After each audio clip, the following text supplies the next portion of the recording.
Hello everybody, my name's Scyushi. This is going to be a different video than what you're used to. I want to have this as a more focused on gameplay explaining video talking about the Outer Worlds, because I think that this project is really interesting. Basically, we have the Fallout team that ended up making Fallout New Vegas has moved on from Bethesda to make their own type of game, and let me tell you, the Outer Worlds is very much like Fallout, but also ends up being very unique in itself and manages to do its own thing very well. So there's multiple difficulties that you can end up selecting. Story basically is the easiest mode, where all you really get to experience is the story. The combat is going to be super duper easy, while Supernova is going to end up being the most difficult, with a whole bunch of different challenges that it adds to the game, including only being able to sleep in your own ship's bed. Companions will permanently die, because otherwise they will end up getting downed in combat on any other difficulty, and then they'll end up resurrecting afterwards. But in Supernova, they're gone for good. Crippled body and limb conditions can only be healed with bed rest, meaning that your travel time is going to end up being a lot worse. All of that kind of stuff if you want to end up checking it out for yourselves. But for today, we're just going to go to normal mode. So at the beginning of the game, we get to choose a bunch of different perks that we can start out with. Strength gives you carrying capacity, block, heavy weapons, which is something that I find very interesting.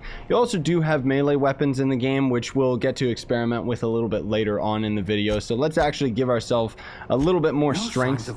You can only end up putting 3 points into each. This is just going to end up being your basic starting stats that'll give you some various perks.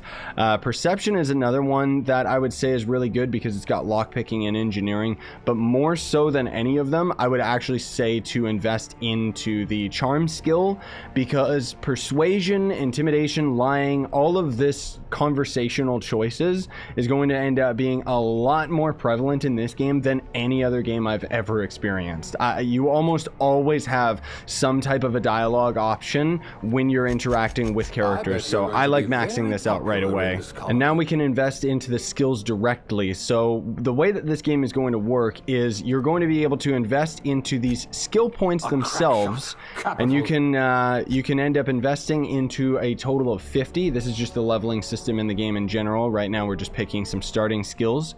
Once you end up getting, let's just say for example, we get our ranged to plus 50.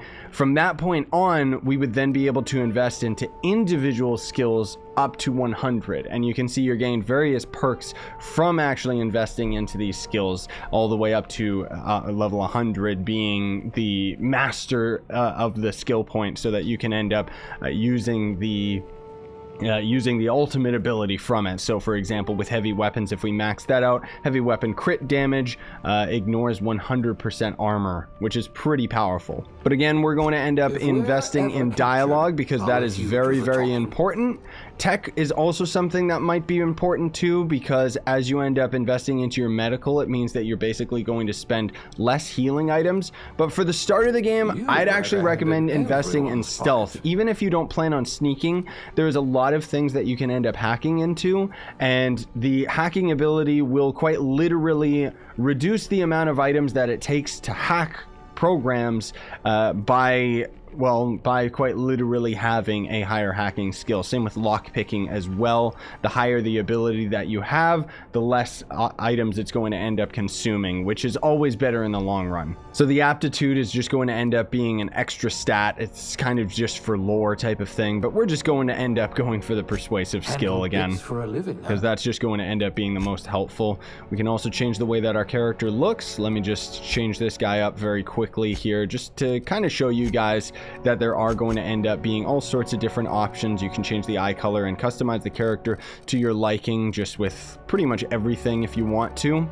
There is going to, of course, end up being limitations on it, but we're just going to end up picking something very quick and easy and to the point, because I don't really care too much in investing in this character, so much as I just want to show you guys that there are going to end up being a bunch of different cool options. You can end up putting some makeup, some dirt, which will be very appropriate for the lore of the game itself, but always gotta end up taking a scar and picking a name. Let's just go with Bob, because it's pretty much the joke name that I always go for. Then we get a nice little summary just to confirm, and we're ready to go. Ah, you've landed. Good. Hawthorne should be close by. What in law's name? that him? Oh, that idiot. I told him to plant the beacon and move away, not stand there holding it. Oh well, no sense in letting his ship go to waste. Hawthorne won't mind you taking his ship. Better you than the board, huh? Not sure I trusted the fellow. Might have gone after the bounty on my head. Shame about the whole squashing thing. Nasty way to go. So the character we were supposed to be meeting up with actually ended up getting squished by his own ship. So we're going to end up assuming his identity a little bit later on. Right now the game's trying to teach us how sneaking works. Basically, if you're sneaking in grass or behind rocks and stuff like that, it's going to end up being helpful. These creatures will be able to detect us, as you can see with the little meter that was slowly filling up. And eventually they'll end up just being an exclamation mark or just red on their name when they know that we're there.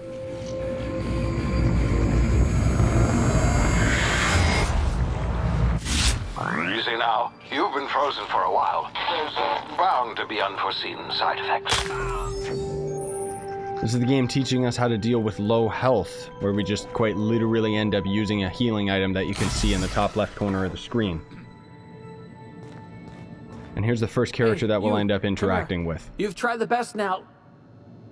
Now try the rest. Spacer's choice. Oh, wow, that stings. So because we have enough skill points in our medical, we actually can end up healing this guy. I don't know whether or not you can end up having such a low enough medical skill that you couldn't heal him. Maybe if I didn't invest in some of the more conversational skills, but either way, let's patch him up. Looks like the bleeding stopped. I owe you one. Hope you don't mind me omitting this little exchange from my report. Spacer's Choice doesn't like us accepting outside help. Oh, we're all part of the Spacer's Choice family here. Not that I deserve to be. Can't even deliver a company slogan. We were out on patrol. I saw a marauder camp up in the hills. Thought I could take him. Then my gun misfired. Right through my side. I mean, what are the odds of that, right? Just barely scraped by with my life. Crawled in here and blocked off the exit with those canisters. So one thing that's really nice about this game as well is it gives you the option to invest as much into the lore as you want to. So we don't necessarily have to ask this guy any personal questions or anything. So we're going to get straight to the point of talking about the marauders. Gibbering, flesh-eating, law-breaking, unemployed lunatics with guns. Some hullhead grounded their spacecraft out in the open. That's a real good way to attract marauders. See those canisters by the entrance? Marauders come sniffing around in here, and I can take them all out with a single shot. Not bad, huh? So this is where our personal persuasive skills end up coming into play. So I've got a better idea. Give me your gun seems like the most obvious choice, even though I'm pretty sure most of these choices would end up giving us the gun anyways. Yeah, okay. You look like you know your way around a gun. Got some spare ammo, not counting the bullet in my side. Here, you can have my saber too, for patching me up and all. All Spacer's Choice weapons are now 30% less likely to malfunction. You've tried the best, now try the rest. Spacer's Choice. Yes, nailed it that time. So this is where we got to see that we actually got a melee weapon for patching him up. I'm not exactly sure, but I'm just going to assume that if we didn't patch him up, he might not have actually given that to us. But more than likely, he would have found some other way to get it to us, just because that's going to end up being our first melee. So here's where we could invest more dialogue, but instead we're going to leave. And just because it's fun, we're going to shoot him in the face. So now that we've tried to open our inventory, the game is telling us quite literally that we can have 4 different weapons equipped at a time, and then there's also going to end up being inspecting weapons, comparing them, flagging them as junk so that we can just sell them all at once to a shop when we find them, or we can break them down for parts. Players with the engineering skill can also repair weapons on your inventory screen as well, but you have to have enough inventory or engineering skill. So as we ended up taking that guy out, we did end up getting ourselves his helmet. So that's going to end up being pretty helpful for us just because we're going to get some starting armor.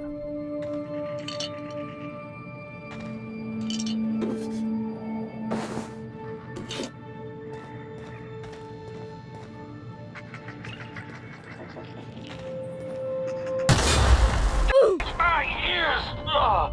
Oh, what just happened? Can you hear me? What in the hell?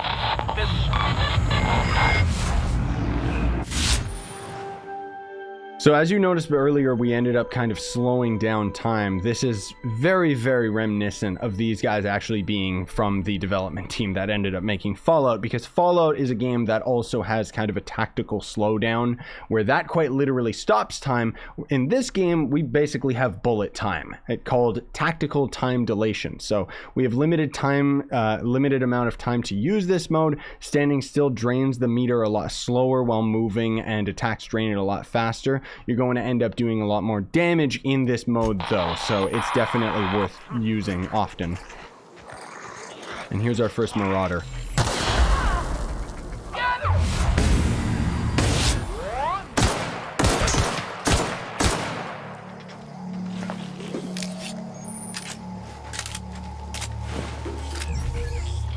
So like I mentioned earlier, when you're hacking and picking locks, you're going to end up using a different amount of items based on your skill tree. So if your skill is high enough to break the security, you will see how many mag picks and shunts you will need and how long it will take. Raising the skill will lower the number of items and speed up the process. So this right here, we see that we're actually missing 2 out of 3. We have 2 out of 3 of the mag picks. So we can grab one of these right here, and now we have enough of the mag picks and the other item, and it's going to end up taking a total of 3 seconds in order to hack it, and we've already got ourselves another item.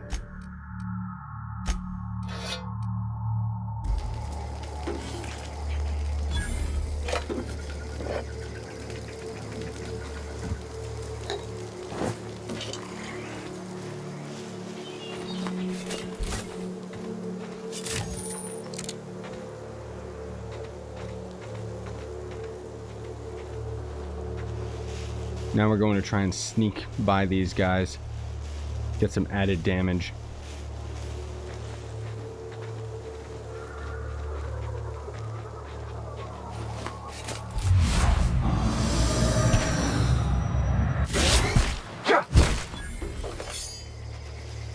Nice. We were able to take him out without alerting anyone else. That's the biggest advantage of using a melee weapon.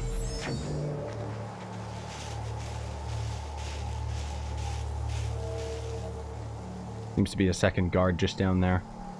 We're gonna have to try and take these guys out one at a time.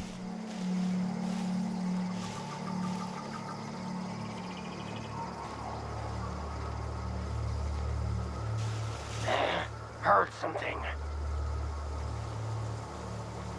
So this guy's getting suspicious of the body. And he's heard us. Back you pay!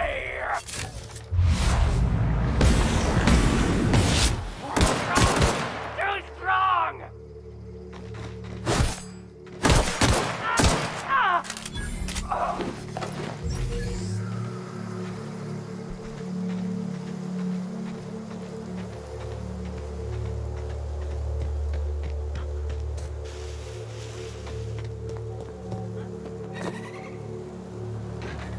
Hey!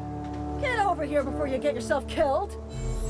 So this is Hawthorne's ship. This is the ship that we're going to eventually end up confiscating for our own, so that we can end up exploring the other environments of the game. Don't know where you came from, stranger, but you best keep your head down. There's marauders hereabouts, and worse, landing violators. Call on that rung leech. Landing in a Vale without using an official Spacer's Choice landing pad. I'd slap him with a fine if it weren't for all these marauders shambling about.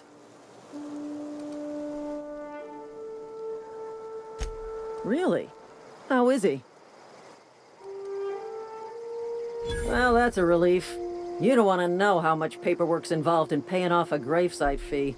We'll see him back to Edgewater, just as soon as I cross these marauders off with the swift, cost-efficient fury that's made Spacer's Choice the most trusted brand in personal defense. I just, you know, need a couple of winks to catch my breath. Stretch my legs, son. So now again, we can end up using our persuasive skills to basically convince these guys to end up doing our dirty work for us. So there is going to end up being a bunch of marauders around the ship, but if we can persuade them, these guards might end up helping us out. Well, sometimes. Management's real good at cost-benefit analysis.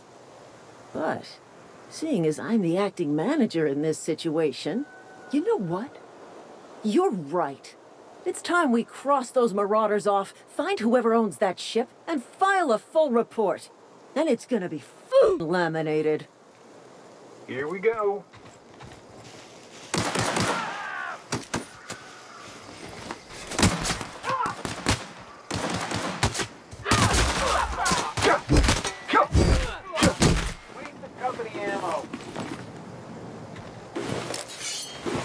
Easy peasy.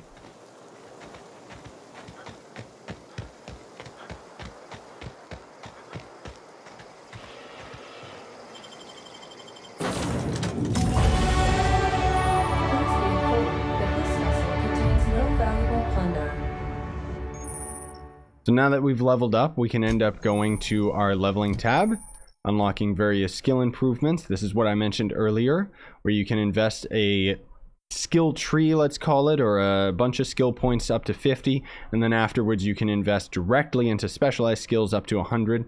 Every skill improves as it grows as well, with special perks every 20 points and so on and so forth, as you can see right here. So 20 is going to be novice, 40 competent, adept, so on and so forth. So we're going to end up actually investing a little bit more into our persuasive skills so that we can get our intimidate up to 40. These other skills unfortunately aren't going to end up getting to that point, but I do want to get our hacking up to 30 as well, and then maybe we'll invest a bit more points into our sidearms and our weapons, just because they're going to end up being very, very useful.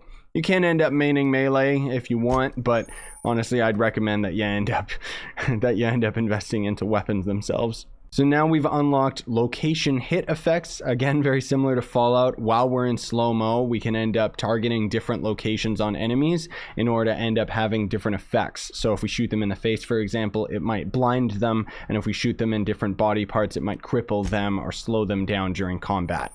We can also invest into different perks. So these perks are going to end up being permanent upgrades that you'll be able to acquire every 2 levels. Acquiring 5 new perks makes the next set of perks available to you. So you can see that we can't get to tier 2 or tier 3 just yet. And these are going to be fantastic. You can either improve our health by 50%. We can give more percent to XP from companion kills. So as we end up going further into the game, we can end up getting party members that are going to be very, very competent in helping us out. Or we can end up going into a skill tree of more lone wolf, such as 25% more damage when alone in a party. It all depends on how you want to end up playing the game.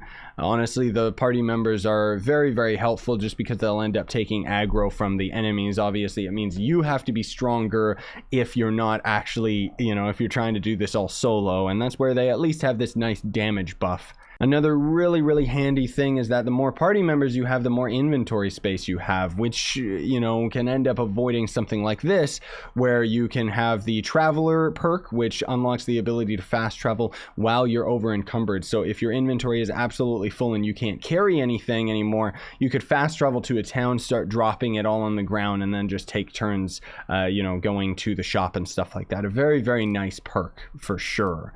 But we're going to end up going for the extra carrying capacity instead for right now, just because it's simple, it's to the point, and it's going to help us out a lot.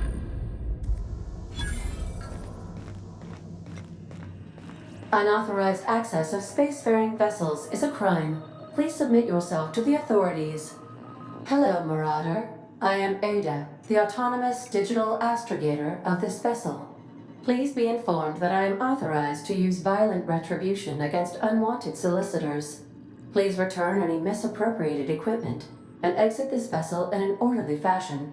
Failure to do so will result in your immediate destruction. Gesture procedures initiated. Disengaging airlocks. Preparing to reject all boarding parties in 5, 4, 3, 2, 1. You are still here. My deception protocols have failed.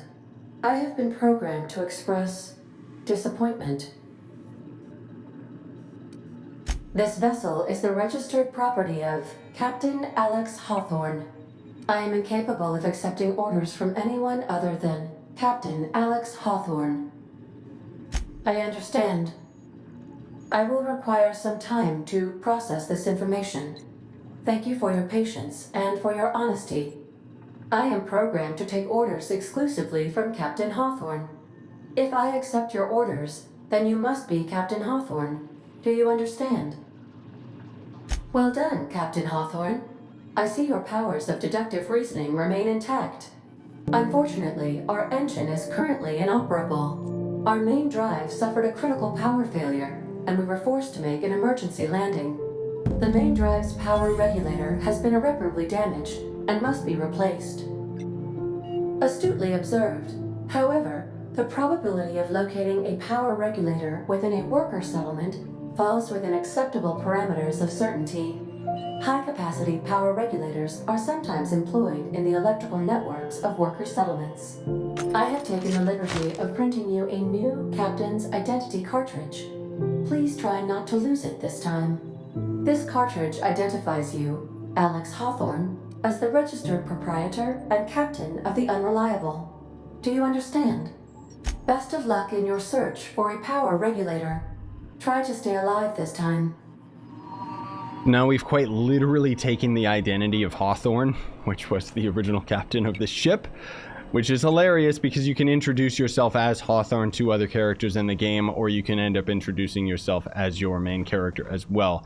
So we could end up going through the ship, grabbing all sorts of different supplies, but instead we're going to end up just leaving right now and messing with these guards that are just outside. Say, this wouldn't happen to be your ship, would it? Because you sure walked in it like it was your ship. And if this ship is yours, well, mister, you owe Spacer's Choice a hefty fine. Afraid we gotta dock your pay. So them obviously taking my pay is something that I don't really take too kindly to. So we're going to fight them instead.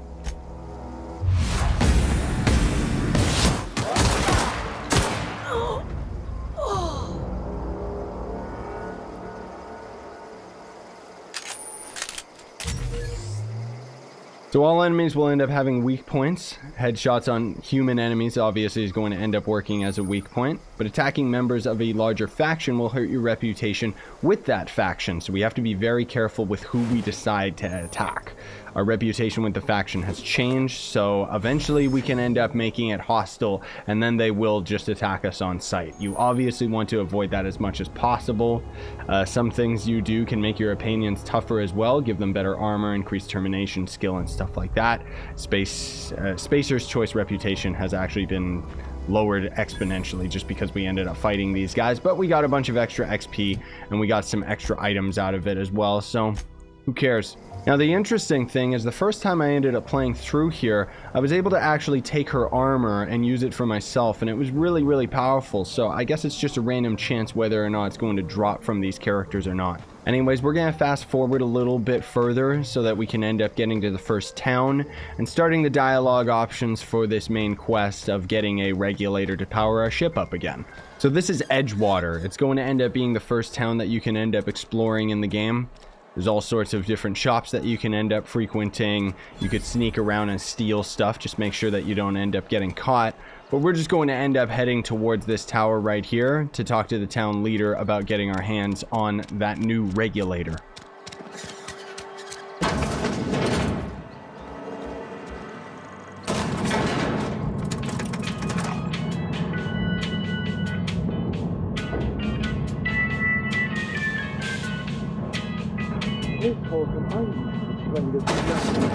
The grease smug. Seems we've got a guest. Really now, Parvati, I do wish you'd spoken up. I do apologize. I was given no forewarning of your arrival, I'm Reed Thompson, Outpost Administrator. I must say, wearing a Marauder's outfit is in very poor taste. I do wish you'd show your uniform a little more respect. Of course not. I don't have that kind of luck. Seems I allowed my excitement to run away with my wits. Been a few seasons since we've had a visitor pass through. Only regulator we've got is hooked up to the town transformer. Mr. Thompson ain't liable to be keen on dismantling it. I beg your pardon. I am most emphatically not keen on any such thing. I can't let you have our power regulator. But I happen to know of another one. And I happen to know exactly how you may retrieve it without frying yourself in the process.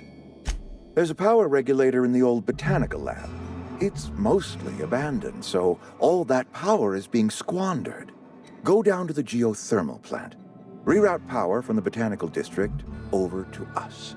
Once their power's shut down, you can have their regulator and be along on your way. The geothermal plant was built by our owners, Spacer's Choice. Lit up the whole Vale once upon a time.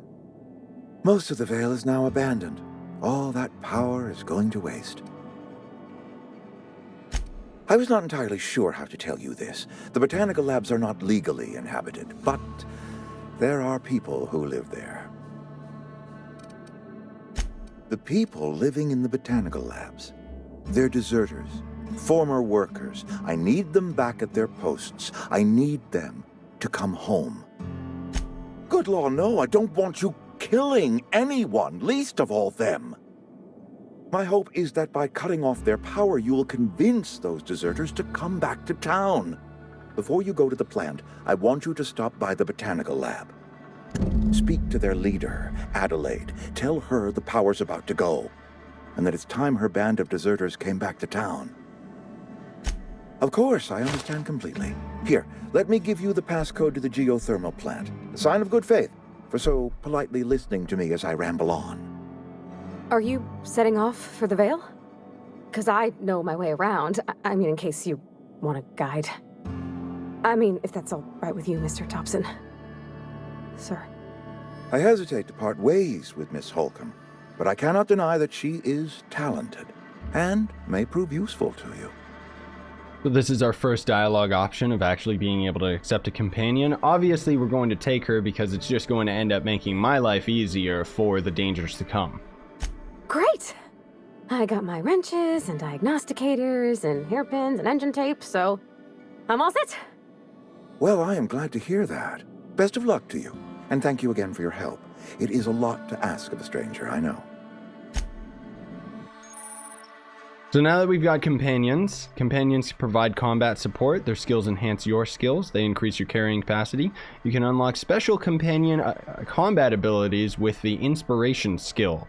So you can learn more about your companions in the companion ledger. The inspiration skill is another stat skill point that we can end up investing into as we end up becoming more and more powerful and getting leveled up. Hey, mister, can we talk? Sorry. Can we talk? Sorry. You just want to get out of here. And you likely don't want to tag along like me. It's just, Mr. Thompson has his own view on matters, on account of it's his job and what all, but that's not the only side of the tale. To Mr. Thompson, a person's a gear. It does its job quiet-like.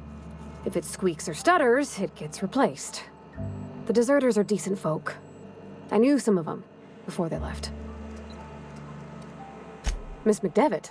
Oh, gosh, no. She was a real important person. A flavorist. Made all the food taste decent.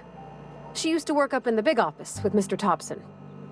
All I know is she left after her son died. It was a real big to-do. I could hear them both yelling clear from my own place. Mr. Thompson's aiming to take away their power. They'll have no lights to see, nor heat to cook. They'll be at the mercy of marauders, or worse. It don't seem right to me, mister. I think you should talk to the town's vicar about it. Max, his name is.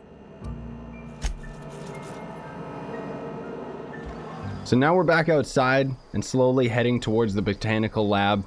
The other direction is where we're going to end up seeing Victor Max, which is where she mentioned us to go, but we don't really care about that. We're just going to end up getting this mission done today.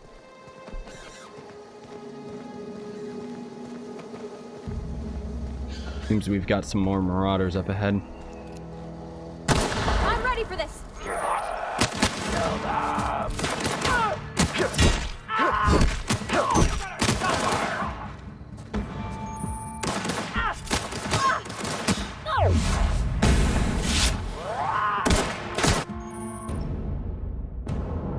So companion abilities we now actually have. You can command your companion to use their abilities on enemies you are targeting. So C is ability 1, V is ability 2. That's the last of them! Try and end up using it if we end up finding some more enemies to deal with.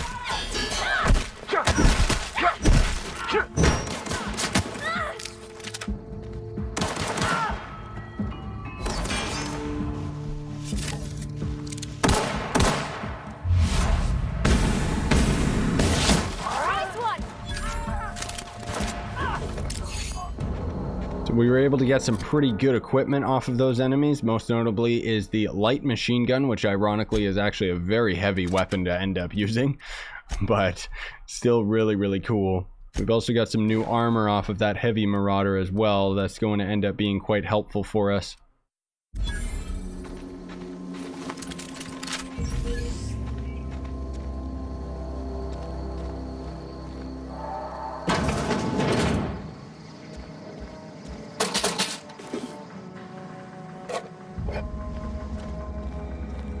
We can go around the environment, exploring all sorts of different locations, finding all sorts of items that we can end up trading at shops, but certain items that might end up being helpful to us in our quests.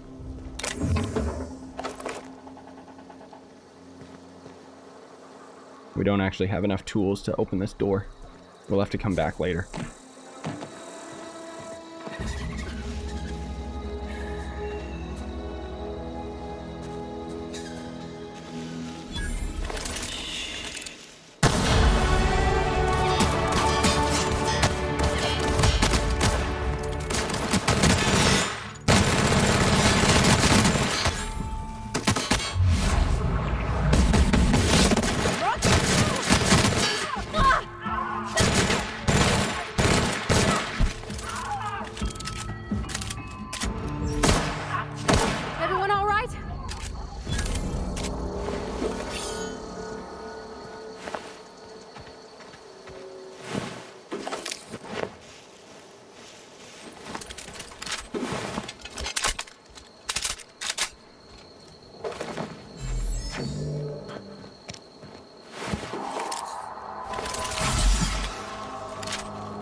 So the community center is going to be our first mini dungeon. We're going to have to take this place over if we want to unlock the fast travel point. And that's a lot of marauders.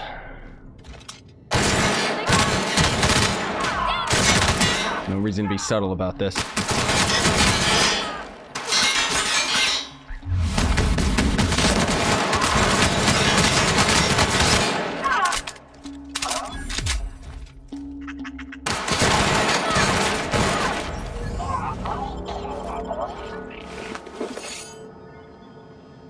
Ooh, new melee weapon.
We've actually found our first vending machine. These are going to end up acting as portable shops kind of thing. Very similar to other games such as Borderlands. We'll be able to end up trading with these. More notably, we have to have a skill point in hacking of 20 or higher in order to end up selling items to vending machines. And if we end up having a hack skill of 40 or higher, we'll be able to actually have restricted items on the vendor being accessible. Vendors can end up selling all sorts of food items and stuff like that for temporary buffs, but also can end up selling some higher tiered armor. And you can see right here with this ordnance control helmet that this little diamond icon actually signifies that this is a pristine item, meaning that it's much higher stats than any other piece of gear that would end up being equivalent to it. So sometimes out in the world you can end up finding barred doors. These are different than sealed doors.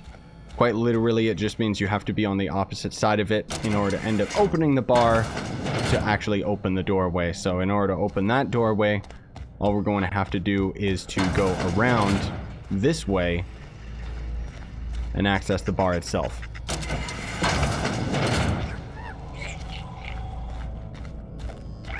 Unfortunately, we don't have enough tools in order to end up hacking our way into this door, which kind of sucks because there's probably some good items in there.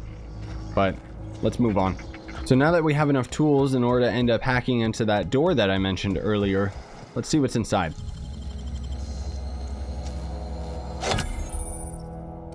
This is going to count as a criminal activity, which is weird because nobody lives here. But trespassing, lockpicking, hacking, murder, all of this is considered legal activities and frowned upon by society. Avoid being seen if you're going to end up engaging in such activities. Thankfully, our companions don't seem to have a problem with it.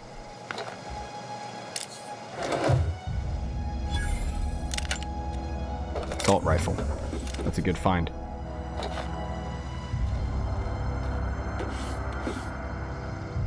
And a bed.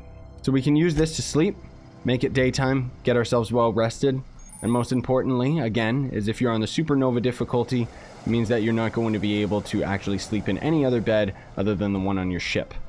Unfortunately, there doesn't seem to be an easy way to tell what time of day it is, so I'm just gonna keep sleeping until we end up getting to daylight.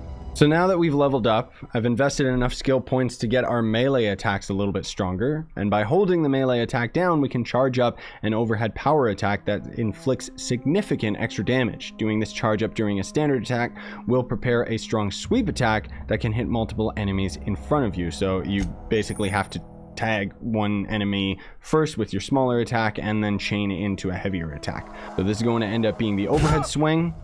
And if we do one attack into another charged attack, that's going to end up being a swipe.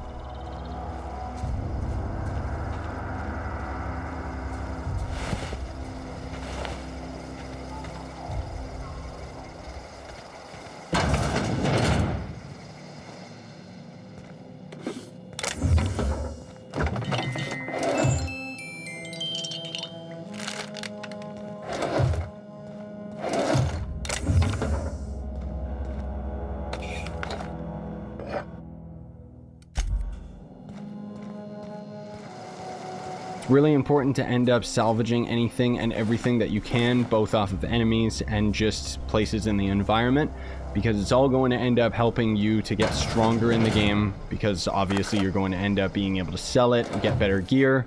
There's also all sorts of food items that can be used for temporary buffs in combat that will end up making you either have more health regeneration or just end up increasing your damage with certain attacks based on crit spots and such like that. So we're going to head a little bit further up here to get to that deserter camp that the town leader of Edgewater was talking about previously.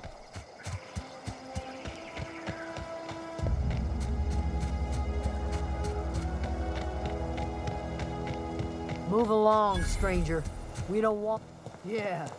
Go ahead and ignore the lady.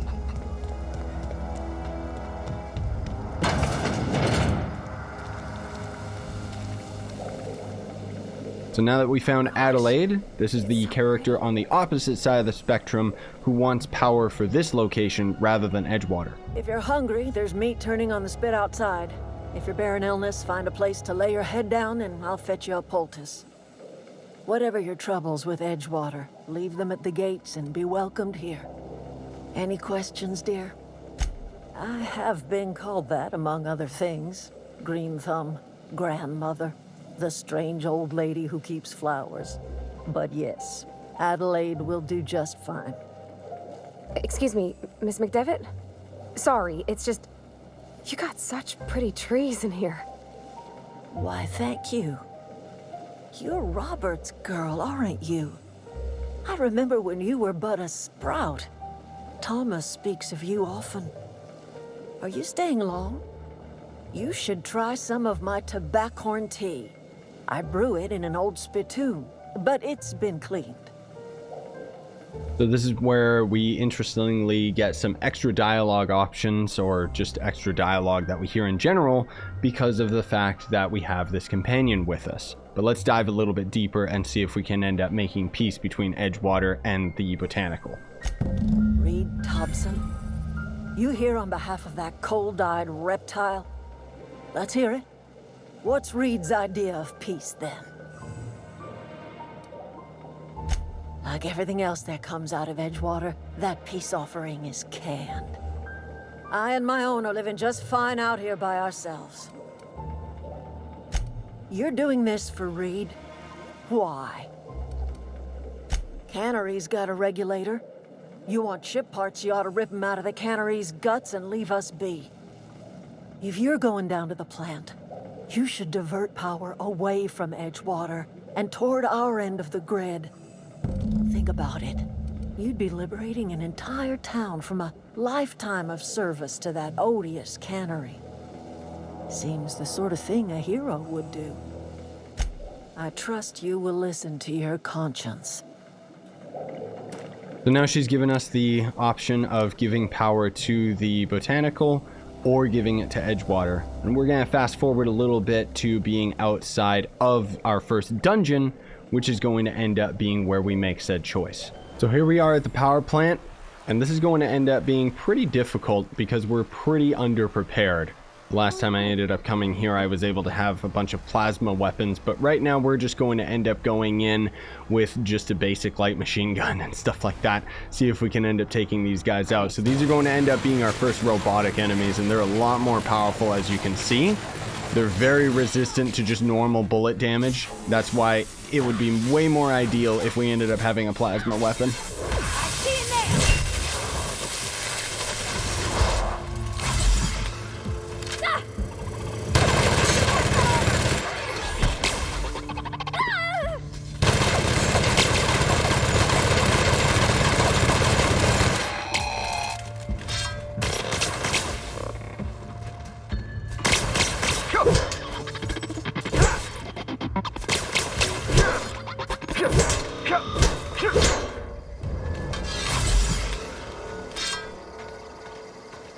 Okay, we did it.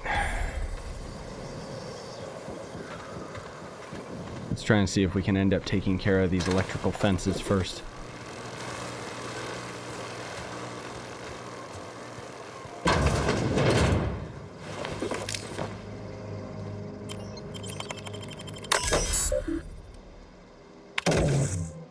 There we go. We were also able to get some considerable armor upgrades from those characters. Also, the game is trying to tell us now about item repairing. Also, obviously you want to have it fully repaired in order to end up having your armor and weapons be the most effective that they possibly can. Nice, this is a considerable upgrade. And it looks cool too. Another quick option you can do is you can just end up swapping your gear out for something that's of lower durability. You can see this is at 77% with the little wrench icon signifying how much weaker it is right now. We're going to also swap back to our normal blade weapon and grab ourselves an assault rifle.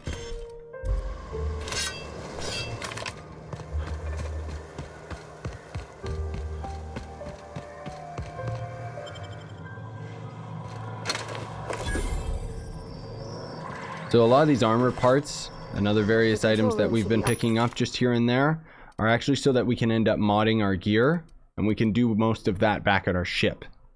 Here's actually a real cool looking one-handed hammer. I'm thinking we're gonna actually go for this. So you can see right here, this one is actually 400, while this one is 800 because this one is actually considered pristine. I don't entirely know what the difference is outside of its value though, so we're just gonna go for the cheaper version because we can't afford the other one right now. Off to the right. I hope we're doing the right thing.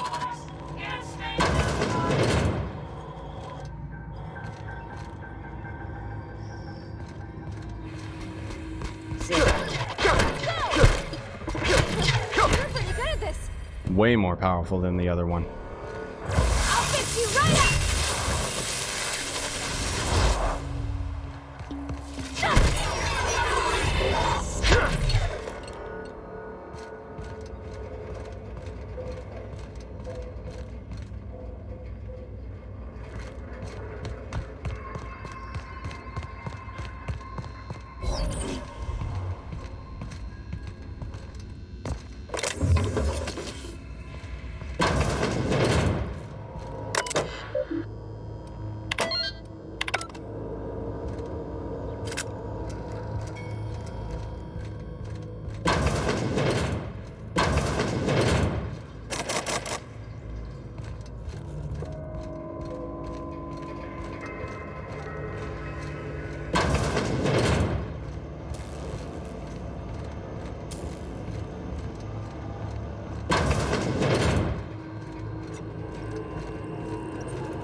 So as we try to redirect power, we're noticing that there is a bunch of errors that we're dealing with. So we'll actually have to access 3 different terminals inside this area in order to end up redirecting the power. Switches. That'll be easy enough.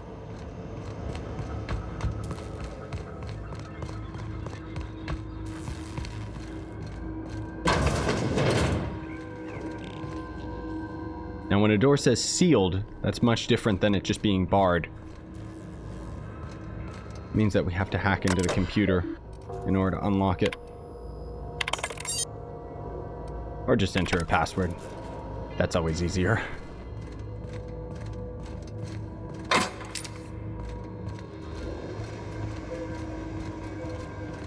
That's gotta hurt. Great work. So before we go into this room, we're going to consume this elixir, which is going to end up giving us plus 10 armor in the last 25 seconds, just because I know that this is going to end up being a room full of enemies here. Here we go.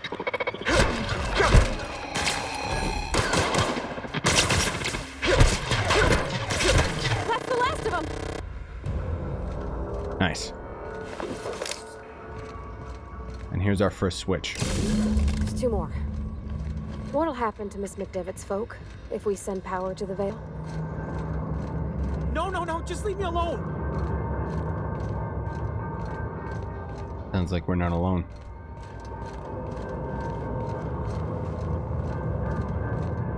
No, just leave me alone. That's okay. I'll do just that. Mind the steam. You're liable to get scalded. Beginning security patrol. Coming!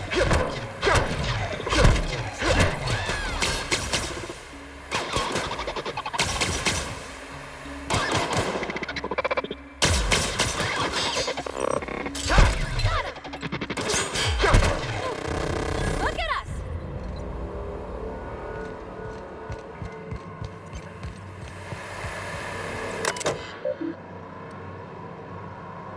So now with our engineering skill, we can actually shut the steam valves off, which is awesome because it gives us access to an alternative pathway with a bunch of gear and goodies. Including a workbench. So a workbench allows you to repair, upgrade, and modify your weapons and armor, keeping you combat ready and in tip-top shape at all times. So we can see for our assault rifle here, we actually do have a mod which magazine changes the weapon's damage type to plasma. Let's go for it. There's also scopes that you can add to certain weapons, but can't use it on this one. So now you can see the red damage means that it's plasma damage, which is going to end up being more effective against certain enemy types. We actually conveniently ended up finding a pistol that does plasma damage as well. But here's our second switch. If we send the power to Miss McDevitt, what happens to the Veil? Here we go! System alert.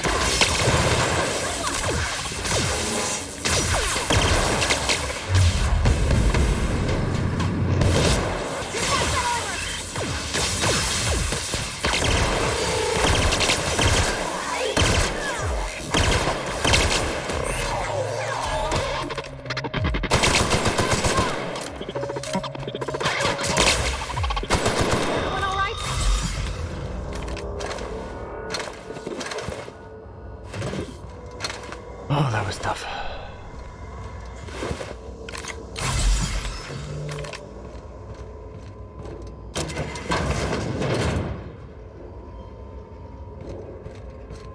So one of the coolest things that I think has happened in gaming over the years is this right here. We just ended up opening this barred door, which is a nice shortcut right back to that station that we needed to activate after hitting this last switch. I'm not sure what the ride is. Once we do this, there's no going back. Hey, mister? Look, I know you want your power regulator and all, but I just gotta ask you. Do you understand what you're about to do? So obviously the side characters are going to end up weighing their own opinions as well, but thankfully they're not too judgmental on your decision. Clearly the game really wants us to go in favor of the deserters, but whenever we're dealing with choices like this in a video game, in all honesty, all I ever consider is the outcome that is going to end up benefiting me the most. So if we end up helping Edgewater, for example, all of the squatters that are in the botanical area might end up leaving, which means that we could potentially go through that area and steal everything for ourselves. We also might end up getting some perks because we're helping Edgewater and they're going to end up having some higher tech. The trade-off being that we could potentially end up stealing a bunch of items from Edgewater if we took power from them. If you're sure. I had to ask.